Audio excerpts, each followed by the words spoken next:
صلی اللہ تعالی علیہ وآلہ وصحبہ اجمعین وبارک وسلم اما بعد فاعوذ باللہ من الشیطان الرجیم بسم اللہ الرحمن الرحیم الا ان اولیاء اللہ لا خوف علیہم ولا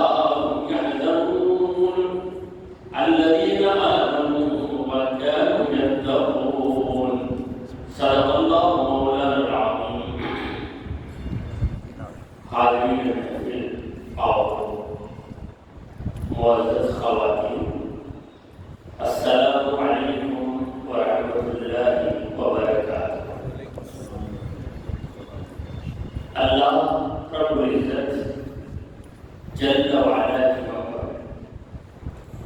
بہت بڑی مہربانی یہ ہوئی کہ اس نے ہم کو آقائے نامدار احمد مختار مدنی تاجدار دونوں جہاں کے سردار حضرت محمد مصطفیٰ رسول خدا صلی اللہ تعالی علیہ وآلہ وسلم کی بابرکت امت میں پیدا فرمایا، اور اس کا مزید کرم کہ اس نے ہم کو اس کے ولیوں کے سرتاج شہنشاہ ولایت حضرت غوث الثقلین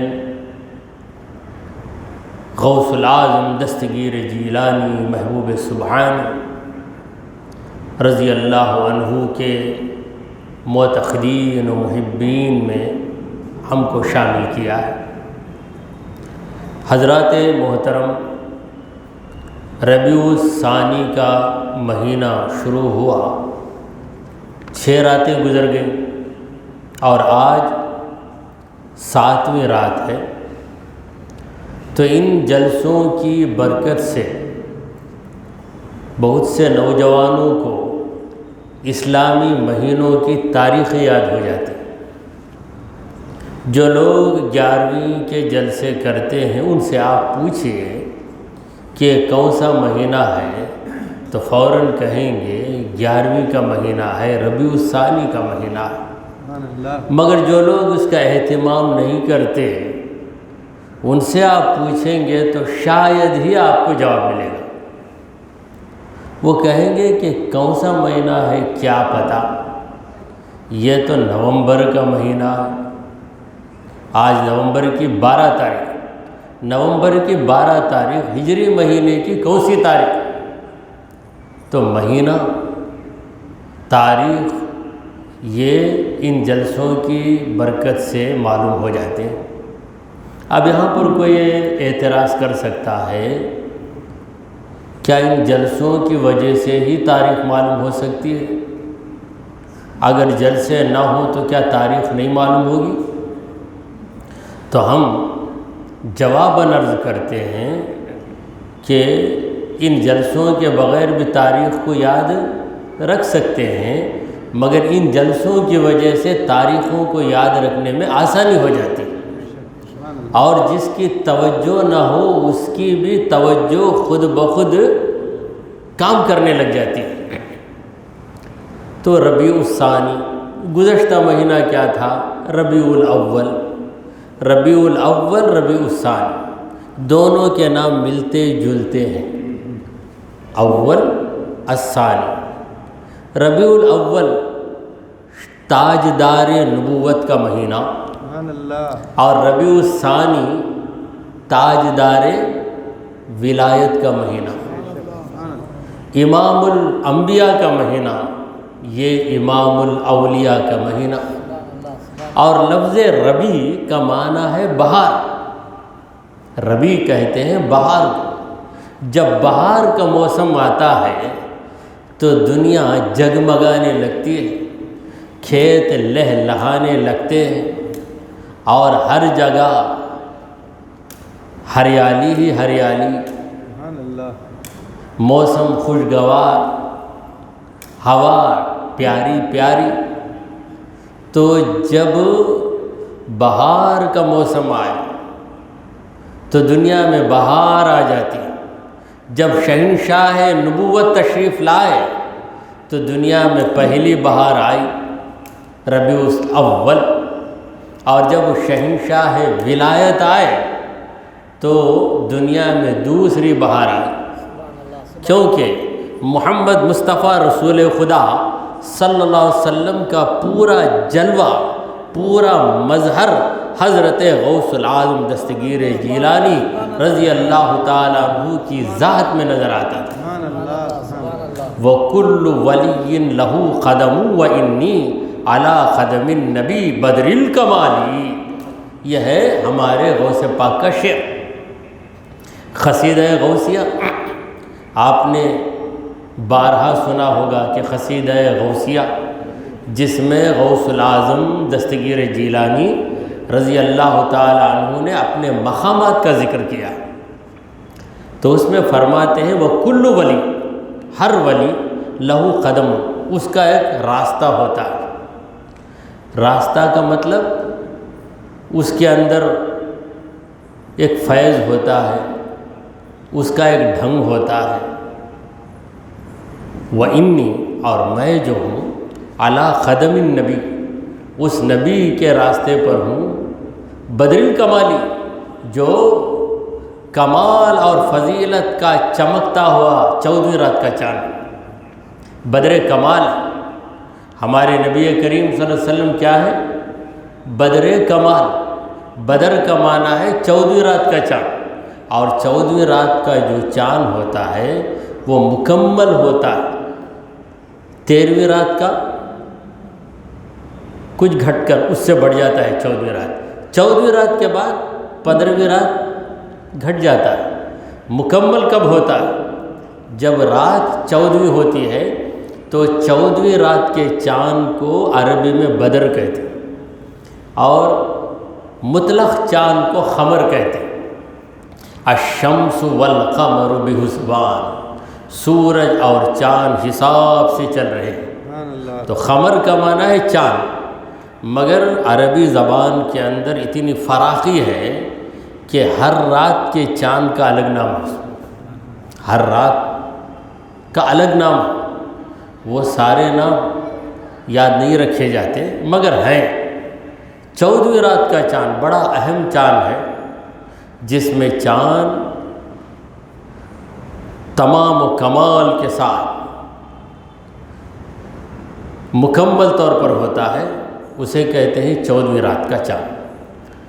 تو غوث اعظم کہتے ہیں کہ میرے نانا جان حضرت محمد مصطفیٰ رسول خدا صلی اللہ علیہ وسلم کیا ہے؟ بدر کمال ہیں، کمال، بلندی، رفعت اور عروج کا بدر منیر ہے، میں ان کے راستے پر ہوں۔ اب یہاں پر ایک سوال پیدا ہوگا، ضرور ہوگا، وہ سوال یہ ہے، جب غوث پاک رضی اللہ عنہ حضور کے راستے پر ہیں تو دیگر اولیاء کس کے راستے پر؟ دیکھیے ایک بات ذہن میں رکھ لیں، سارے اولیاء رسول کریم صلی اللہ علیہ وسلم کی راہ پر ہی چل رہے ہیں، حضور کی راہ پر چلے بغیر کوئی ولی بن نہیں سکتا۔ خدا کا محبوب کون بنے گا؟ جو نبی کے راستے پہ چلے۔ اللہ تعالیٰ نے اپنے کلام پاک میں فرمایا کہ قل ان کنتم تحبون اللہ فاتبعونی یحببکم اللہ، اے میرے محبوب آپ لوگوں کو یہ بات برملا سنائیں، کھلے کھلے صاف صاف لفظوں میں سنا دیجئے، اے لوگو اگر تم اللہ کے ولی بننا چاہتے ہو، اللہ کے محبوب بننا چاہتے ہو، فاتبعونی، تو میری پیروی کرو، میری پیروی کرو گے، میرے راستے پہ چلو گے تو پھل کیا ملے گا تمہیں؟ یحببکم اللہ، اللہ تم سے محبت کرے گا۔ تو جتنے اولیاء ہیں سبوں نے نبی کریم صلی اللہ علیہ وسلم کی پیروی کی، حضور کی راہ پہ چلے تو اللہ کے محبوب بن گئے، مقبول بندے بن گئے۔ اب یہاں پر جو میں بات کر رہا ہوں کہ غوث پاک نے کہا کہ میں نبی کے قدم پر ہوں، اور ہر ولی کسی نہ کسی نبی کے قدم پہ ہوتا ہے، تو یہاں مطلب توجہ کے ساتھ سنیں، علمی بات ہے، تصوف کی بات ہے، علم کی بات ہے کہ ہر نبی، ہر ولی پر کسی نہ کسی نبی کی تجلی ہوتی ہے۔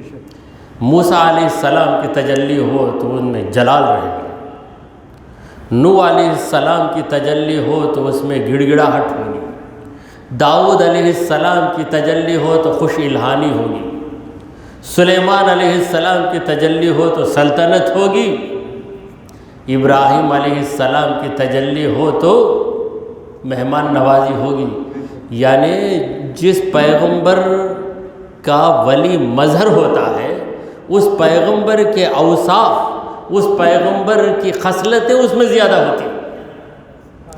مجموعی طور پر ساری اچھی خصلتیں ہوتی ہیں، کوئی نہ کوئی ایسی خصلت ہوگی جو اس ولی کے اندر نمایاں ہوگی، امتیازی حیثیت رکھنے والی ہوگی۔ تو غوث پاک کہتے ہیں کہ ہر نبی، ہر ولی کے اندر کسی نہ کسی نبی کا فیض کام کر رہا ہے۔ ہر ولی کی اداؤں میں، توجہ سے سنیں، ہر ولی کی اداؤں میں کسی نہ کسی نبی کی ادا نظر آئے گی۔ کسی میں موسیٰ کلیم اللہ کی ادا نظر آئے گی، کسی میں عیسیٰ روح اللہ کی ادا نظر آئے گی، کسی میں ابراہیم خلیل اللہ کی ادا نظر آئے گی، مگر مجھ میں محمد الرسول اللہ کی ادا نظر آئے گی۔ محمد مصطفیٰ صلی اللہ علیہ وسلم کے قدم پر میں ہوں، قدم پر میں ہوں ایک محاورہ ہے۔ ان کے قدم پر ہوں کا مطلب ان کے اندر جو کمالات اللہ نے رکھے ہیں، ان کمالات کا پرتو، ان کمالات کا جلوہ میرے اندر نظر آئے گا۔ تو اسی حقیقت کو شاہ عبدالحق محدث دہلوی رحمۃ اللہ علیہ نے یوں بیان کیا کہ غوث الاعظم درمیان اولیاء، فارسی لفظ، فارسی شعر ہے، مگر ہم اردو دان اس فارسی شعر کو سمجھ سکتے ہیں کیونکہ فارسی ہے مگر اردو ہی سے ملتا جلتا ہے۔ غوث الاعظم درمیان اولیاء چوں محمد درمیان انبیاء۔ کیا مطلب ہے؟ حضرت غوث الاعظم ولیوں کے اندر ایسے ہیں جیسے محمد مصطفیٰ صلی اللہ علیہ وسلم نبیوں کے اندر ہیں۔ ہمارے حضور نبیوں کے امام ہیں تو ہمارے غوث الاعظم ولیوں کے امام ہیں۔ تو نبوت، ولایت، انبیاء، اولیاء، انبیاء اولیاء کے درمیان یہ کیٹیگری ہے۔ انبیاء اور اولیاء کے درمیان ایک مقام ہے، وہ کس کا مقام ہے؟ صحابہ کا مقام ہے۔ کس کا مقام ہے وہ؟ صحابہ کرام کا مقام ہے۔ تو ہم اہل سنت والجماعت یہ عقیدہ رکھتے ہیں کہ اولیاء کرام بڑے درجے کے ہیں مگر ان کا درجہ صحابہ کے بعد ہے۔ بے شک یہ اہل سنت والجماعت کا عقیدہ ہے۔ ہمارے غوث پاک کا مقام بہت اونچا ہے مگر ہم غوث پاک کو کسی صحابی کے برابر درجے والے تسلیم نہیں کرتے۔ یہ غوث پاک کی توہین نہیں ہے بلکہ ہر ایک کے درجے کا لحاظ کرنا لازمی ہے۔ دیکھیے ابو بکر صدیق کا درجہ کتنا بلند درجہ ہے۔ ابو بکر صدیق کا، کیا آپ حضرت ابو بکر صدیق کو کسی نبی کے برابر بتا سکتے؟ نہیں بتا سکتے۔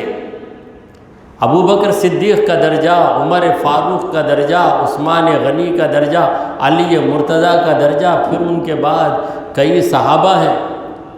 تو صحابہ میں سب سے بڑا درجہ حضرت ابو بکر صدیق رضی اللہ عنہ کا ہے مگر حضرت ابو بکر صدیق کا درجہ کسی نبی کے برابر نہیں، کیونکہ ایک سرحد ختم ہوتی ہے تو دوسری منزل شروع ہوتی ہے۔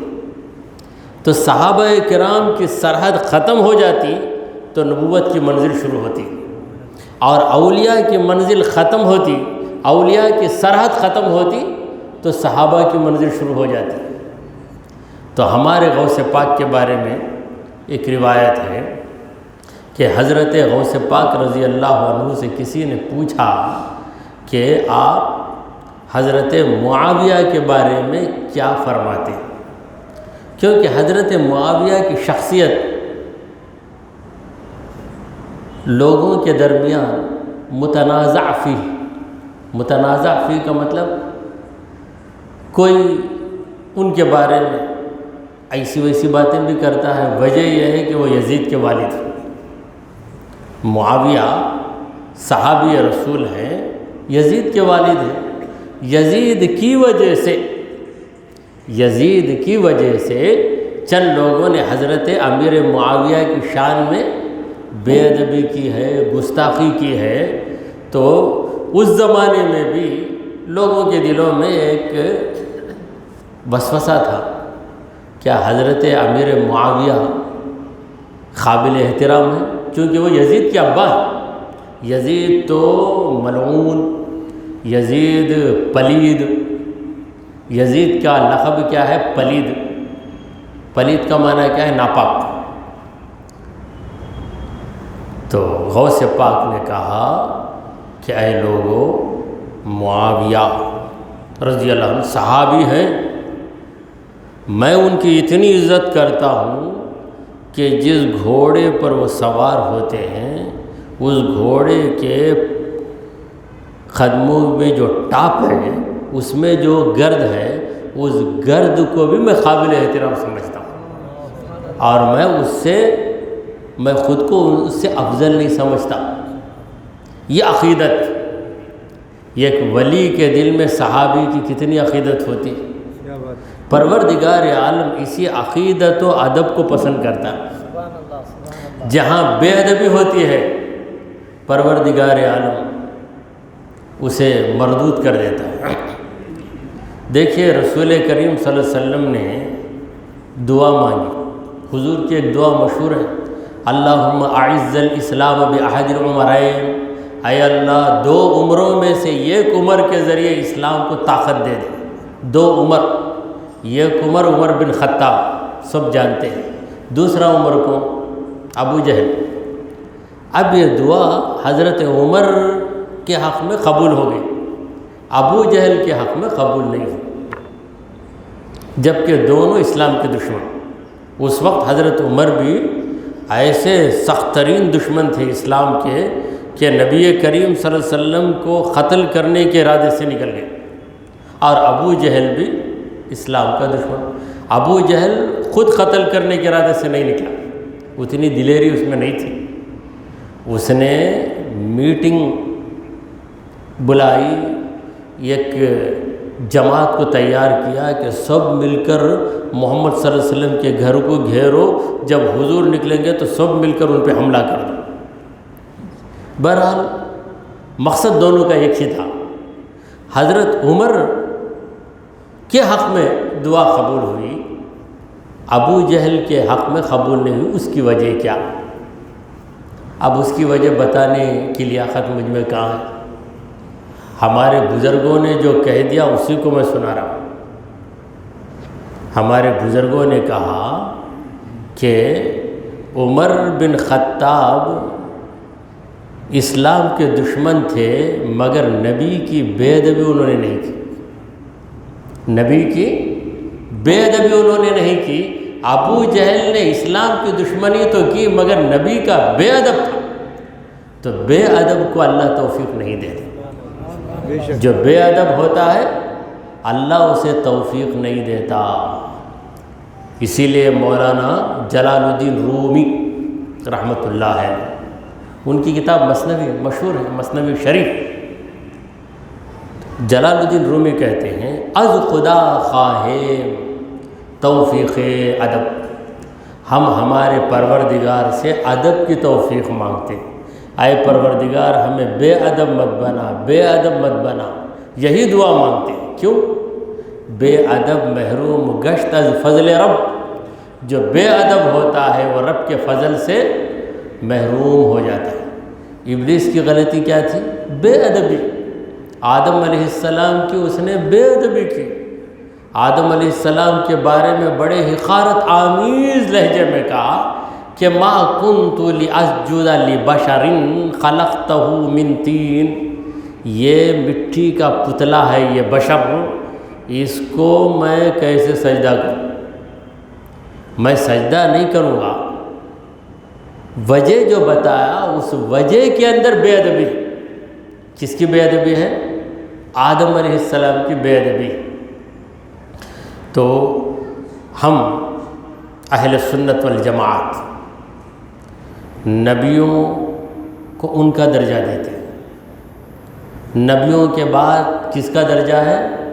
صحابہ، رسول کریم صلی اللہ علیہ وسلم کے صحابہ کا درجہ، اور صحابہ کے بعد اولیاء کرام کا درجہ ہے۔ تو اولیاء کرام میں بڑا مقام حضرت غوث العظم دستگیر جیلانی محبوب سبحانی رضی اللہ تعالیٰ عنہ کو حاصل ہے۔ سبحان اللہ۔ اب یہاں پر ایک سوال پیدا ہوگا، کیا صحابہ اولیاء نہیں تھے؟ وہ بھی تو اولیاء ہی تھے۔ واقعی وہ اولیاء تھے، مگر چونکہ ان کی حیثیت ممتاز ہے لہٰذا ان کو ولی کے نام سے نہیں صحابی کے نام سے یاد کیا جاتا ہے۔ آپ یہ نہیں کہتے کہ ابو بکر صدیق بہت بڑے ولی تھے، بہت بڑے ولی تھے۔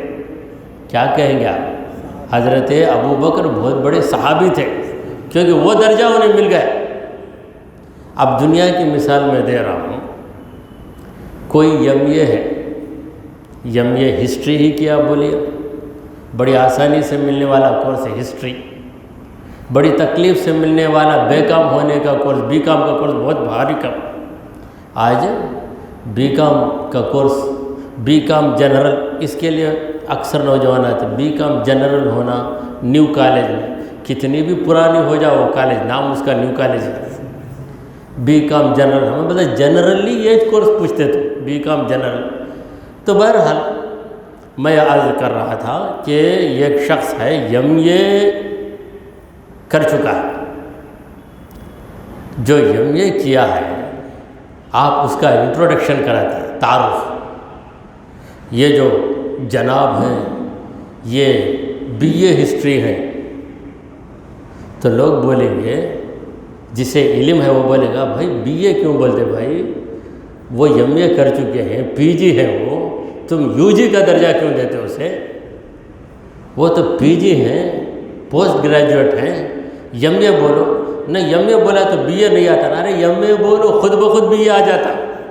صحابی بولو تو خود بخود وہ ولی ہے، ہر صحابی ولی ہے، مگر ہر ولی صحابی نہیں ہے، ہر ولی صحابی نہیں ہے۔ جب اولیاء کا تعارف کراؤ تو کہو کہ وہ بہت بڑے ولی تھے، خواجہ اجمیری بہت بڑے ولی تھے، خواجہ بندہ نواز بہت بڑے ولی تھے، مگر جب صحابی کا تعارف کراؤ تو کہو کہ وہ صحابی جلیل القدر صحابی۔ کیا کہتے ہیں ہم؟ جلیل القدر۔ میں ایک ایک لفظ کو توڑ کے اس لیے عرض کرتا ہوں کہ ہماری محفل میں نوجوان ہیں جو لفظوں کو سنتے ہیں، ذہن میں بھی بٹھا لیتے ہیں، مگر لفظ کا معنی نہیں جانتے۔ اگر میں بتا دوں تو شاید میری اس تقریر سے فائدہ ہو جائے۔ تو یہ جلیل القدر کیا ہے؟ قدر کا معنی ہے مرتبہ، جلیل کا معنی ہے بزرگ، بڑا مرتبہ رکھنے والے صحابی، جلیل القدر صحابی۔ جب نبی کا تعارف کرائیں گے آپ تو نبی کی حیثیت سے کرائیں۔ موسیٰ علیہ السلام کون تھے تو آپ کیا بولیں گے؟ نبی تھے۔ کیا ایسا بولیں گے موسیٰ علیہ السلام بہت بڑے ولی تھے؟ اگر کوئی آپ سے پوچھا ولی نہیں تھے کیا بولوں؟ آپ کہیں گے بھائی ہر نبی ولی ہوتا ہے۔ اگر تم ولی کہو موسیٰ علیہ السلام کو تو تم نے ان کے تعارف کا حق ادا نہیں کیا، تم نے ان کے تعارف کا حق ادا نہیں کیا۔ کسی مفسر قرآن کے بارے میں آپ تعارف کرائیں کہ یہ قرآن کی بہت اچھی تلاوت کر لیتے ہیں، قرآن دیکھ کر پڑھ لیتے بھائی ناظرہ، تو عقل والا کہے گا کہ بھائی یہ قرآن کی تفسیر کرتا ہے، اسے مفسر بولو۔ قرآن کی تلاوت کرنے والا بہت اچھا طرح قاعدہ بغدادی بہت اچھا پڑھ لیتے، بولے تو کیا مطلب؟ قاعدہ بغدادی پڑھتے ہیں ضرور، مگر جو بڑی پوزیشن ہے وہ بتانا چاہیے۔ تو جو پی ایچ ڈی کیا ہے اسے آپ کیا کہیں گے؟ یہ پی ایچ ڈی کر چکے ہیں، یہ ڈاکٹریٹ لے چکے ہیں، یہی بولیں گے۔ نہیں، یہ 10th اسٹینڈرڈ کر دیے، کیا بھائی P H D 10th standard? بھائی 10th اسٹینڈرڈ کرے تو اتنا بھائی پی ایچ ڈی آتے ہیں۔ ارے بھائی تم پی ایچ ڈی بولو، 10th اسٹینڈرڈ خود بخود آ جائے گا۔ نبی بولو، خود بخود وہ ولی ہونا یہ معلوم ہو جائے گا۔ صحابی بولو، خود بخود ان کا ولی ہونا معلوم ہو جائے گا۔ جب ولی کی بات کہو تو اولیاء کرام بھی اس میں آتے ہیں۔ صحابہ کرام اگرچہ کہ اولیاء ہیں مگر ان کی حیثیت اولیاء کی حیثیت سے اوپر ہے۔ بعض لوگ یہ اعتراض کرتے ہیں اور سمجھتے ہیں کہ ہم بڑے عقل مند، کیا تم غوث الاعظم کو ولیوں کے سردار بولتے ہیں؟ تب حضرت علی سے بھی بڑھ گئی کیوں نو؟ حضرت عمر سے بھی بڑھ گئی کیوں نو؟ تو ہم جواب دیتے ہیں حضرت علی، حضرت عمر، ان کو اصطلاح میں، اصطلاح جانتے ہیں آپ، ٹرمینالوجی، ہماری اصطلاح میں ہم ان کو اولیاء کے نام سے یاد نہیں کرتے، صحابہ کے نام سے یاد کرتے۔ تو اسی لیے ایک قاعدہ، تصوف کا قاعدہ، گر حفظ مراتب نہ کنی زندیقی، اگر تو مراتب و درجات کا لحاظ نہیں کیا تو تیری حیثیت کیا ہے؟ زندیقی، تو زندیق بن جائے گا۔ زندیق کسے کہتے ہیں؟ جو دین سے نکل گیا، جو دین سے نکل گیا وہ زندیق، جو دین میں بڑا درجہ حاصل کر لیتا اس کا نام ہے صدیق۔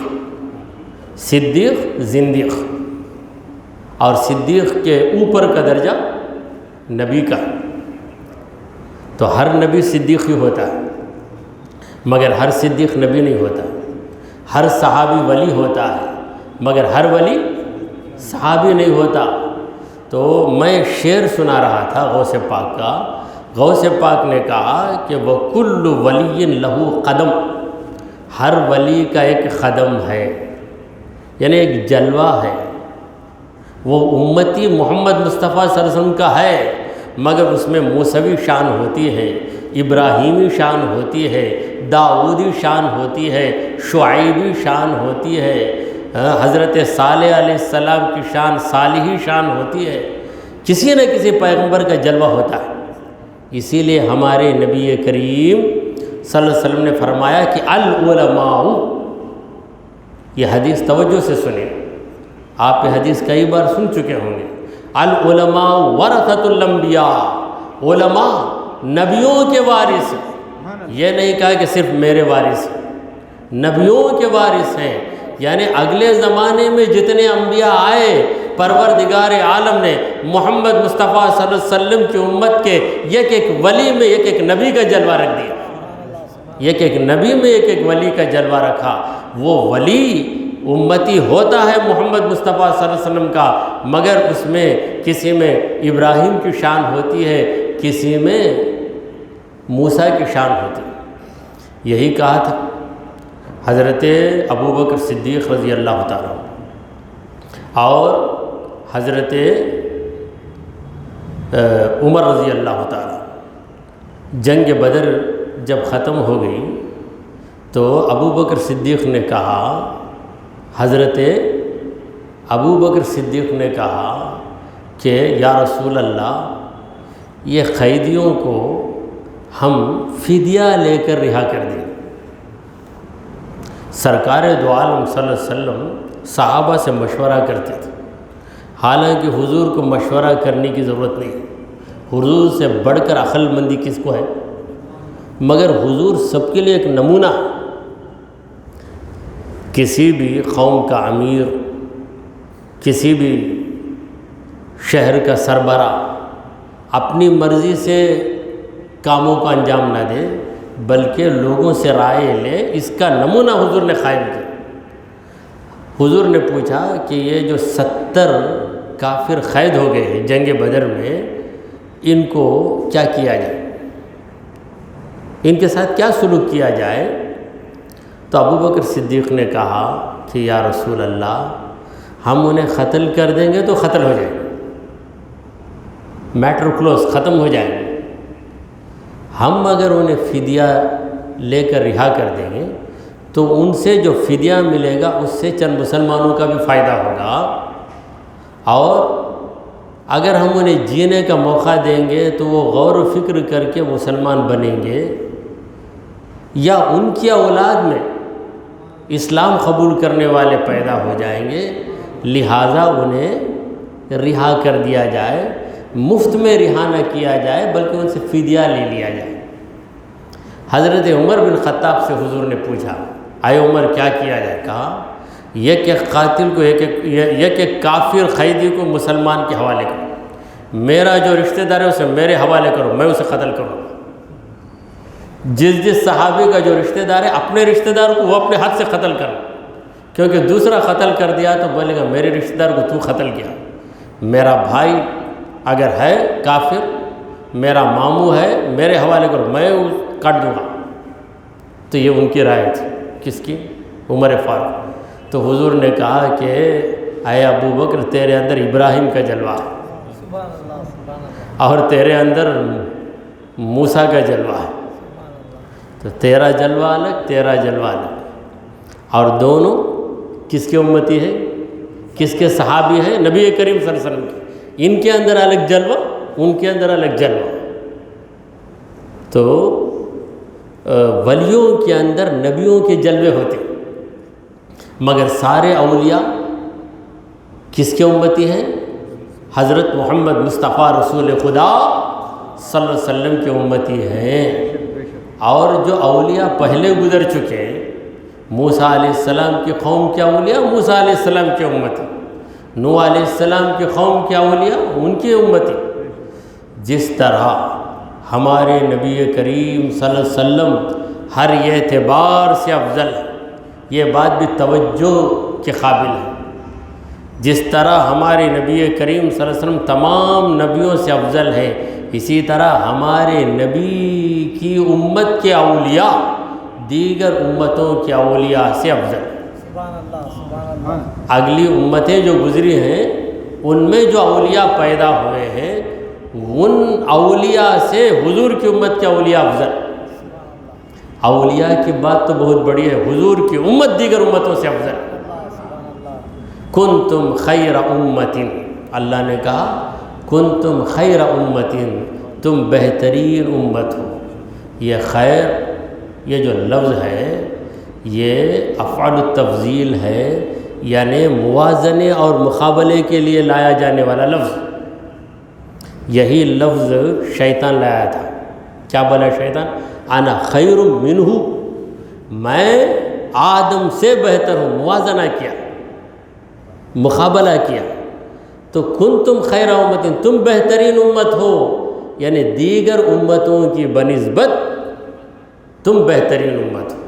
Comparing to other communities, other امتس، آگے جو امتیں گزر گئی ہیں ان کو کمپیئر کریں تمہارے ساتھ تو تمہارا درجہ بڑھ کر، جب امت کا درجہ بڑھ کر ہے تو اس امت کے اولیاء کا درجہ بھی بڑھ کر ہے۔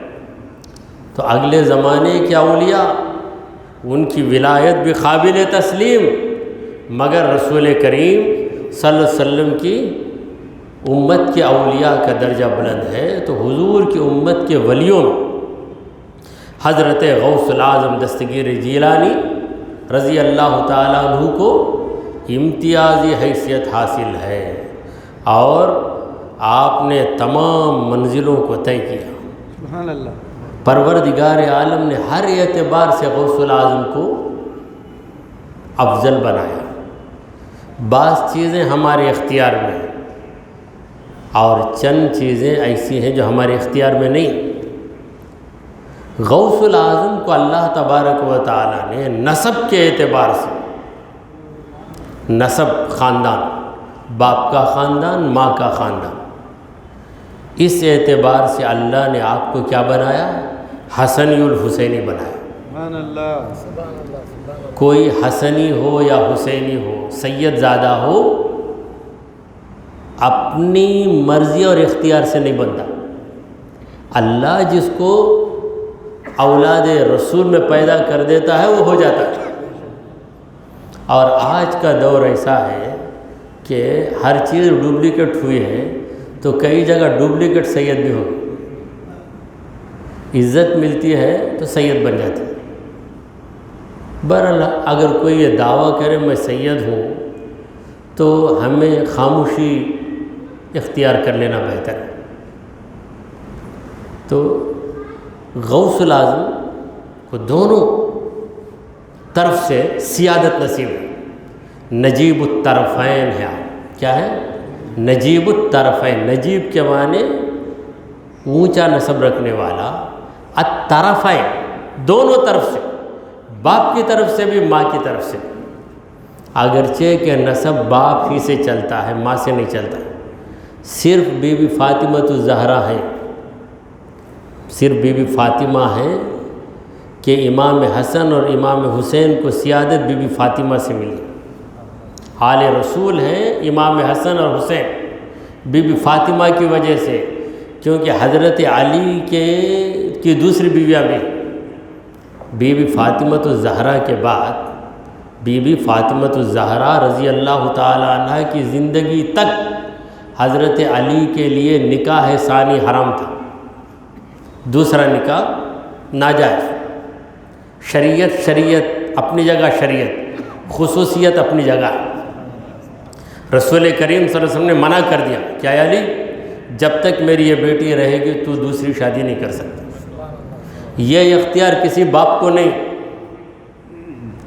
بھلے وہ کتنا بڑا مفتی اعظم کیوں نہ ہو جائے۔ کیا کوئی کہہ سکتا ہے، یا میں کہہ سکتا ہوں میرے داماد کو بلا کر کہ میری بیٹی زندہ رہے تک تم نہیں کرنا؟ بولے گا اگر گزارش ہے تو اٹ از اوکے۔ شریعت کا حکم ہے کیا؟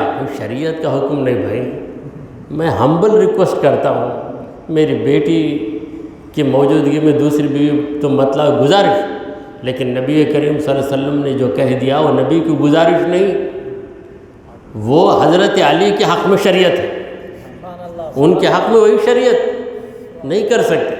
اور حضور کو پتہ تھا کہ میرے جانے کے بعد سب سے پہلے مجھ سے ملنے والی میری بیٹی، میری شہزادی ہے فاطمہ الزہرا۔ سرکار دو عالم صلی اللہ علیہ وسلم کے بعد بی بی فاطمہ الزہرا رضی اللہ تعالی عنہ صرف 6 ماہ رہے، پھر ان کا وصال ہو گیا۔ تو بی بی فاطمہ کے بعد حضرت علی رضی اللہ تعالیٰ عنہ نے دوسری عورتوں سے نکاح کیا، تو ان سے ایک محمد بن حنفیہ پیدا ہوئے، اور میدان کربلا میں عباس علمبردار جو تھے، جنہوں نے میدان کربلا میں علم جھنڈا اپنے ہاتھ میں لیا، عباس علمبردار، یہ امام حسین کے بھائی ہیں۔ کیسے بھائی؟ ان کی ماں الگ، وہ بی بی فاطمہ کے بیٹے نہیں، حضرت علی کے بیٹے، ان کو ہم کہتے ہیں علوی سادات۔ کیا کہیں گے؟ آل رسول نہیں بولیں گے، آل رسول نہیں بولیں گے، تو رسول کی آل فاطمہ کے ذریعے چلی۔ اسی لیے میں نے عرض کیا ہے غوث پاک کے بارے میں میرا ایک شعر ہے، کیا ہے؟ فاطمی آل ہیں، خلف حسنین ہیں، فاطمی آل ہیں، خلف حسنین ہیں، نسل شیر خدا میرے غوث الورا، سرور اولیاء میرے غوث الورا، سب کے مشکل کشا میرے غوث الورا، ساری دنیا میں ہے خادری سلسلہ، ساری دنیا میں ہے خادری سلسلہ، سب کے ہیں رہنما میرے غوث الورا۔ تیری کشتی نہ ڈوبے نیازی کبھی، تیری کشتی نہ ڈوبے نیازی کبھی، اس کے ہے نا خدا میرے غوث الورا۔ نا خدا کیا مطلب؟ کشتی جو چلاتا ہے اسے نا خدا کہتے ہیں۔ تو یہاں پر کشتی سے مراد اوریجنل کشتی نہیں ہے، ہماری زندگی ہے۔ ہاں، نا خدا سے کیا مطلب جب خدا ہمارا ہے۔ تو حضرات محترم، ہمارے غوث پاک رضی اللہ تعالیٰ عنہ کے اندر سرکار دو عالم صلی اللہ علیہ وسلم کا جلوہ نظر آتا تھا، تو اسی جلوے کی ایک وجہ کہ رسول پاک صلی اللہ علیہ وسلم سے بے شمار معجزات صادر ہوئے اور حضرت غوث العظم سے بے شمار کرامتیں صادر ہوئیں، بے شمار کرامتیں۔ غوث پاک کی کرامتیں کتنی ہیں کوئی نہیں بتا سکتا، کیونکہ ایک ایک عقیدت مند نے، ایک ایک مرید نے ان کی ایک ایک کرامت بیان کی۔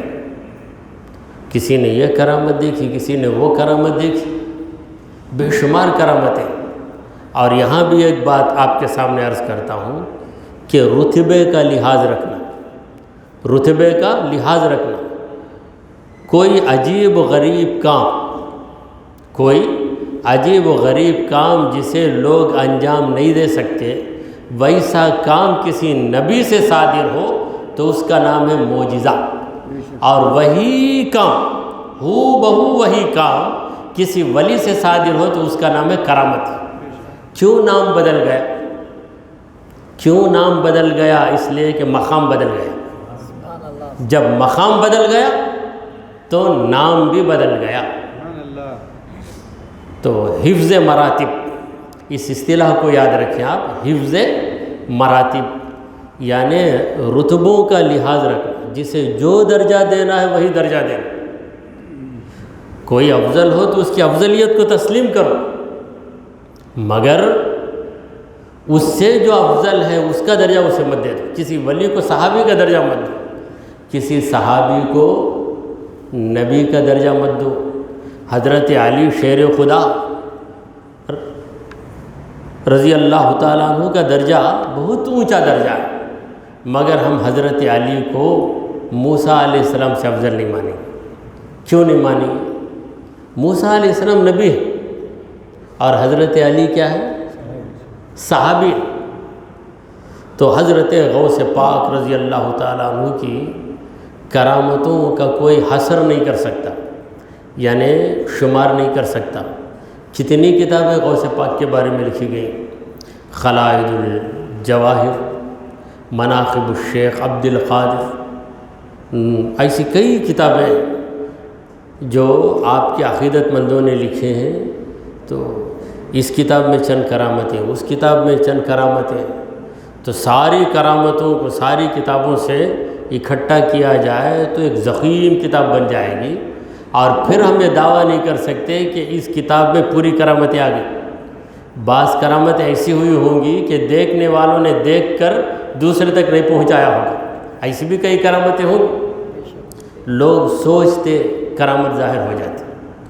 چلیے جب کرامت کی بات آ گئی تو غوث پاک رضی اللہ تعالیٰ عنہ کی یہ کرامت تبرکاً عرض کیے دیتا ہوں، کیونکہ وقت ہو گیا ہے۔ 10 پر ہم کو بس کر دینا ہے، تو 10 ہو گئے۔ موسم الحمدللہ خوشگوار ہے، سازگار ہے۔ تو یہ کرامت یہ ہے کہ ہمارے غوث پاک رضی اللہ تعالیٰ عنہ بیان کر رہے تھے، تو دوران بیان ایک چڑیا آ کر چہچہانے لگی۔ چڑیا آ گئی، چہچہانے لگی۔ کیوں چہچہائی؟ چڑیا سے پوچھو، شاید اسے وجد آ گیا۔ جب غوث پاک نے دیکھا چڑیا کی طرف تو نظر کے اندر وہ جلال تھا کہ چڑیا 2 ٹکڑے ہو کے گر گئی زمین پر۔ اب یہ جلال کی تجلی ہے۔ پھر حضرت غوث پاک رضی اللہ تعالیٰ منبر سے اترتے ہیں، ان 2 ٹکڑوں کو اٹھا کر جوڑتے ہیں، جوڑتے ہی وہ چڑیا زندہ ہو جاتی، پھر اڑنے لگتی۔ تو ایسی کتنی کرامتیں ہیں، ہر مجلس میں کوئی نہ کوئی کرامت آپ سے ظاہر ہوتی تھی۔ اللہ تبارک و تعالیٰ سے دعا ہے کہ وہ ہمیں حضرت غوث پاک رضی اللہ تعالیٰ عنہ کی عقیدت و محبت پر قائم رکھے، اور دیگر اولیاء کرام کا ادب و احترام کرنے اور ان سے فیض حاصل کرنے کی اللہ ہمیں توفیق عطا فرمائے۔ آمین۔ وآخر دعوانا ان الحمد للہ رب العالمین۔